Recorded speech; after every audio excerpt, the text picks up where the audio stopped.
kujiuzuru nafasi yake, na mwenyekiti mwenyewe wa klabu ya Simba amekiri kusikia taarifa hizo, ingawa yeye ameibuka na kusema kwamba anasubiri kwa wale ambao watakaojitokeza wathibitishe makosa yake, basi yeye atakuwa tayari kuwajibika.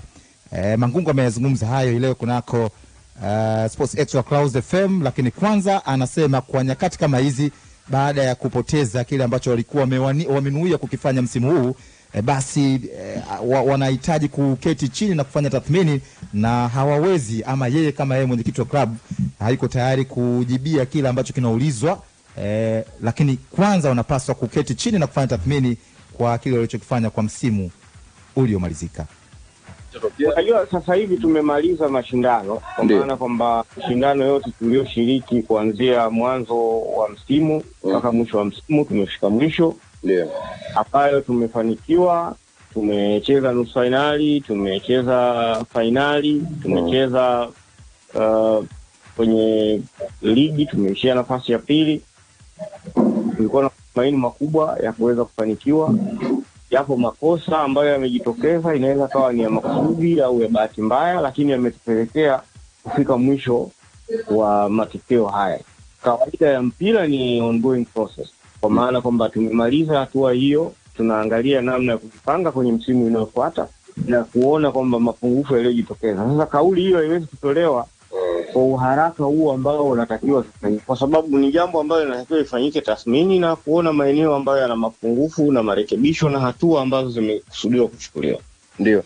Hivi nikupe nini taarifa au nini itakuwa si sawa.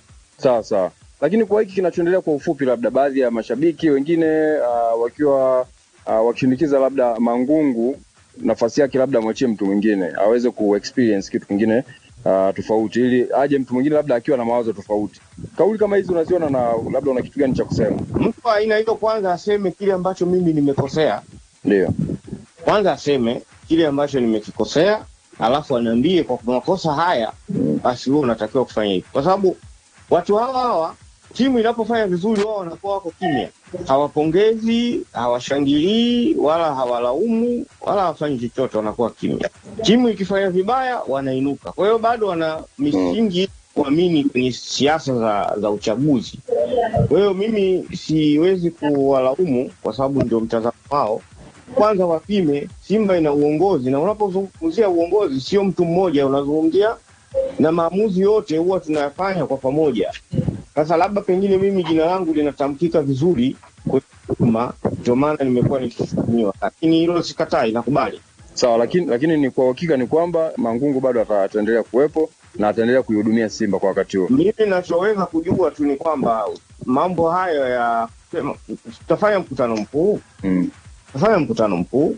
Yeah. Na hakuna taratibu hizo wanazozifikiria wao. Kwa sababu mimi ukiniambia na ukanithibitishia uwakili umelifanya na umekosea, tawajibika. Murtaza Mangungu huyo mwenyekiti wa klabu ya soka ya Simba, ambaye mara baada tu ya Simba kupoteza, vilio, malalamiko, manunguniko ya baadhi ya wanachama, mashabiki wa klabu ya Simba, ni Murtaza Mangungu. Unajua, nimetafakari na nimefurahishwa kwa kauli yake yeye mwenyewe. Anasema kwamba na yeye mwenyewe anashangaa kwamba kwa nini unakumbuka ile t-shirt ya Super Mario Balotelli. Why always me? Unakumbuka ile? Na hoja, Mangungu ana hoja. Hoja yake iko vizuri kabisa.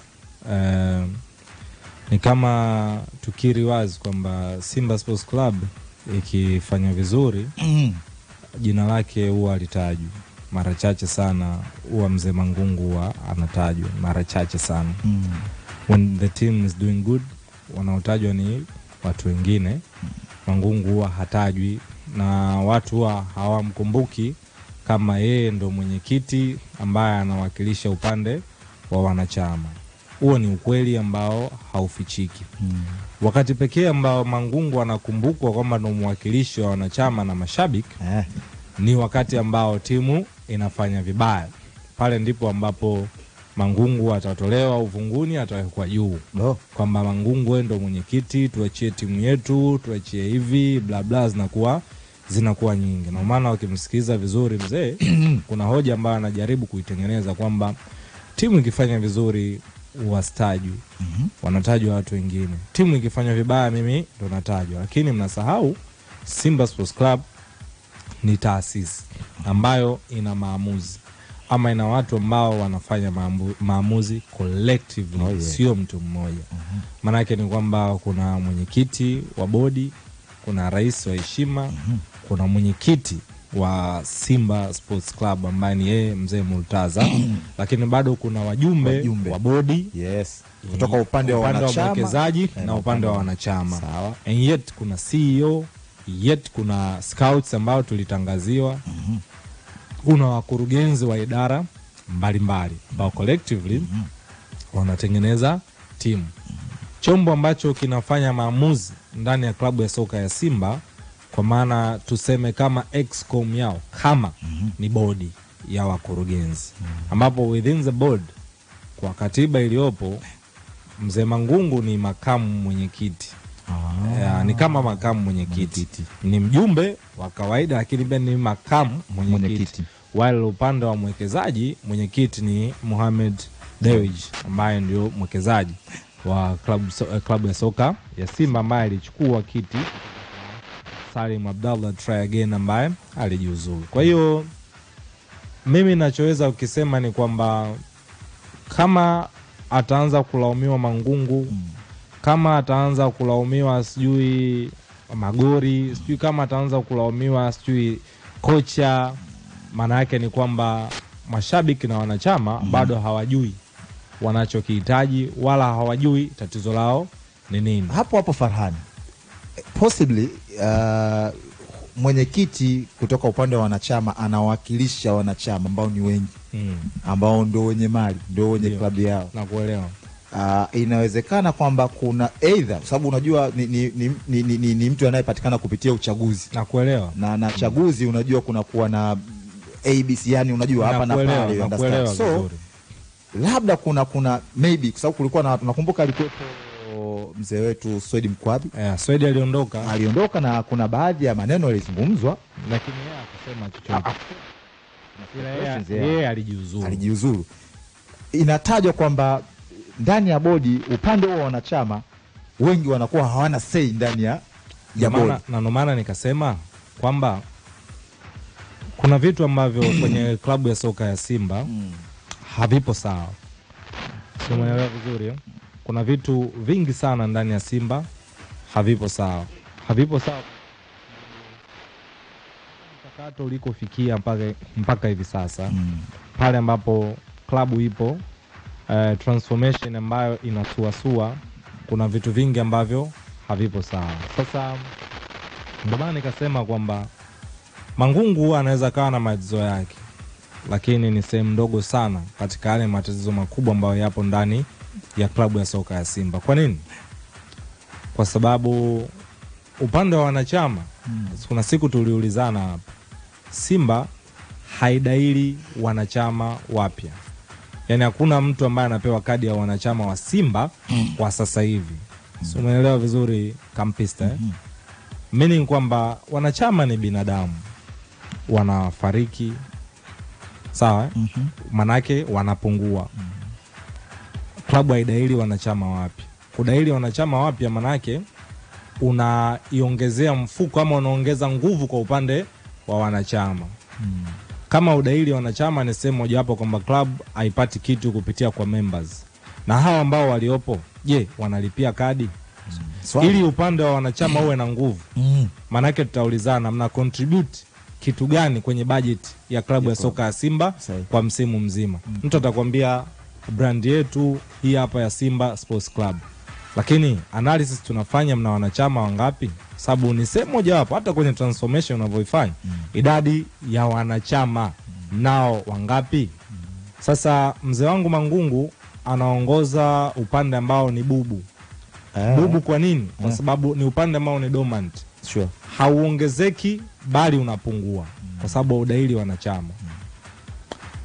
haupati faida, kwa sababu utaratibu wetu unaojua watu kulipia kadi ni changamoto mpaka wasikie mkutano mkuu. Upande wamebaki ni klabu ambayo imebaki kusifia klabu yenye mashabiki wengi. Shabiki haipi faida klabu direct kama ambavyo mwanachama anaipa faida klabu direct. Lakini pia mwanachama ni think tank. Leo hii kuna vijana wangapi wana uwezo wa kubadilisha vitu ndani ya klabu ya soka ya Simba? Wako wengi, si ndio ambao wanaweza kawa na vision kubwa na ndoto kubwa mno kwa ajili ya kuisaidia Simba ifike sehemu. Lakini ili niwe mjumbe wa bodi, napaswa kuwa mwanachama wa klabu ya soka ya Simba. Sina kadi ya wanachama kwa sababu klabu yangu haidaili wanachama. Ukienda kwenye mchakato wa transformation ukiuliza utaambiwa hapa ilikuwa hivi, CD inaruka ruka. Si umeelewa? Ndio maana nikasema upande ambao anaongoza Mangungu hauwezi kuwa na nguvu kwa sababu hauna unachochangia ndani ya klabu kwa hivi sasa direct, hasa katika masuala ya fedha, kwa sababu ile ni klabu ya mpira ambayo inatakiwa ionekane fedha. Upande wa mwekezaji wa Mohamed Dewji ndio unapambana kutoa fedha na kufacilitate vitu viweze kwenda. Lakini mchakato ule Mo hadi leo ukiuliza kwenye mchakato mchakato wa Mo kukabidhiwa timu unaendaje? Majibu hakuna. Sasa yule Mo ni mfanyabiashara, ni mwekezaji pia. Katika biashara ambayo kesho haijulikani. Atakuwepo Simba mpaka lini? Haijulikani. Atapewa timu au hatopewa? Haijulikani. Mchakato utakamilika lini? Haijulikani. Tatizo liko wapi mchakato ili ukamilike? Haijulikani. Tufanye nini ili mchakato ukamilike? Haijulikani. Sasa maana yake ni nini? Upande wa mwekezaji kwa maana ya Mo uko dilema, upande wa mwenyekiti Murtaza Mangungu uko dilema, katikati inabaki timu. Sasa wakati ninyi mpo dilema hapa, yani mna vitu vingi, mnawaza mabadiliko, mnawaza kwamba sasa huu upande mbona ufanye hii, upande ufanye hivi. Una watu huko ambao wanakuja kucompete, wanakuja kushindana. Sijui umeelewa? Una watu ambao wanakuja wanazungumza lugha moja. Sijui umeelewa? Mwanzo nimezungumza hapa leo hii Kampista unawataja wakina Engineer Hersi, wakina Arafat Haji, wakina Alexander Ngai pale Young Africans. Ni vijana tu wadogo wenye vision, wenye njaa tofauti, new levels with the new devil.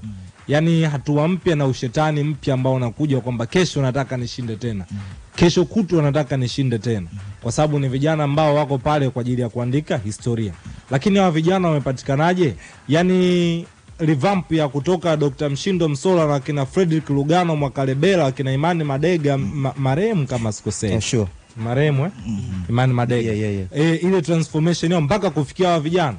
Watakwambia hawa ni wanachama wa Young Africans. Simba na Yanga hazijawahi kuwa na shida ya resource, yani watu ambao wana uwezo wa kufikiria. Haijawahi kuwa na shida ya watu ambao wanataka watu kwenda mbele. Lakini Kampista, vijana kama wale waliopo Yanga kwenye Simba wapo, lakini wanaingiaje? Automatically mfumo unafanyaje? Unakataa. Sasa huu si wakati wa kumlaumu Murtaza Mangungu, si wakati wa kumlaumu. Mimi ushauri wangu very fair, ushauri wangu mimi binafsi ni kama ni mwandishi, lakini nachoweza kuwaasa ni kwamba kama kuna mkutano mkuu wanapaswa kwenda kujadili vitu vya msingi. Si wakati wa kumlaumu Mangungu kwa sababu huyo Mangungu atoi fedha za usajili. Sio, umeelewa vizuri? Atoi fedha za usajili. Kuna wakati mwingine vision za msingi mzee can't drive the vision, watu wengine wana drive vision. Sasa basi mkutano mkuu utakapofika, wasiende kule kufanya ndio, wasiende kule kwenda kuambizana kwamba sijui Bunju itakuwa hivi, itakuwa vile, itakuwa hivi, itakuwa vile. Wasiende kuleteana manzoki kule. Wafanye vitu credible, wafanye vitu vya kimsingi. Vitu gani vya kimsingi? Kwa sasa wanaweza katoa, kwa sababu wanachama wengi, watu mashabiki wengi wenye vision hawezi kuingia kwenye mkutano mkuu. Sio, umeelewa? Vijana ambao wana ndoto ama wana vision, wana mtazamo fulani na Simba, toeni newsletter, toeni link. Jamani, tunakusanya maoni yenu. Kila shabiki wa Simba. Hii hapa link. Andika maoni yako, tutayachukua, tutaenda kuyasoma, tutayafanyia kazi, maazimio tutapeleka kwenye mkutano mkuu kwa ajili ya kuona hii timu inaendaje mbele. Maswali ya msingi kwenye mkutano mkuu ni hoja ya kwanza, transformation. Watu wasiishie kwenye ujenzi wa timu. Mabadiliko. Haya, sababu sasa hivi unajua mashabiki. Ndio maana nikasema Kampista watakapoingia kwenye mkutano mkuu, swali la kwanza katika ajenda kubwa, mchakato wa mabadiliko. Hivi tuambizane, tulipokwama ni wapi? Bana, tulipokwama ni hapa. Wao wanasema tufanyaje? Walisema tufanyaje ili tu move? Wamesema tufanye hivi. Kama kuna namna sisi tumekosea katika mchakato wa mabadiliko, basi sio muda wa kufanya viburi. Watu warudi waanze mpya mchakato. Okay. Kama hakuna sehemu ambapo Simba amekosea kwenye mchakato, basi kama kuna mamlaka ambazo zinasimamia, watoe green light kwamba jamani, taa ya kijani hapa, endeleeni na mchakato. Hizi fujo ama hii downfall ama haya matatizo yanayotokea ni kwa sababu watu hawazungumzi lugha moja mle ndani. Hawazungumzi lugha moja kivipi? Kwamba kila mtu ana ndoto zake kichwani ambazo anapigana nazo. Kwa hiyo mchakato wa kwanza ni mabadiliko. Mchakato wa pili ni lazima waka review timu itadairi vipi wanachama wapya. Okay. Kwa sababu ukidairi wanachama wapya, vijana wakiwepo wengi kwenye mikutano mikuu Kampista, kule ndani watu watabishana kwa hoja, kwenye matawi watu wataraise hoja za msingi.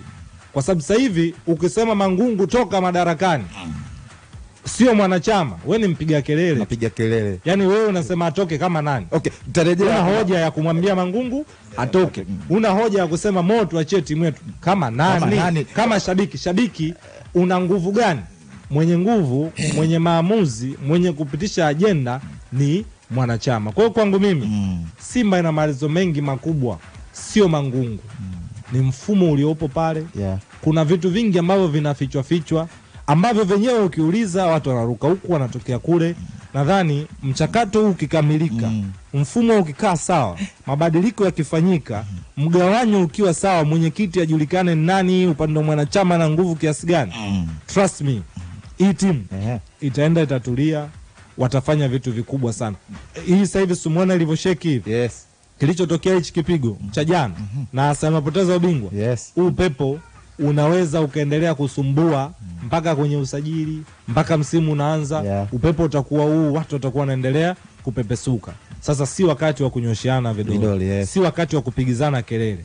Ni kwenda kwenye mkutano mkuu na kufanya maamuzi, kwenda kujadili vitu vya kimsingi. Kama mchakato wa mabadiliko umeshindikana, watu waseme kwa jamani, mchakato umeshindikana, tuanze upya. Mchakato umewezekana, green light. Kama Mohamed Dewji apewe timu, give him the team. Kama haiwezekani, basi unasema, kwa sababu hapa watu wataendelea kupigizana kelele.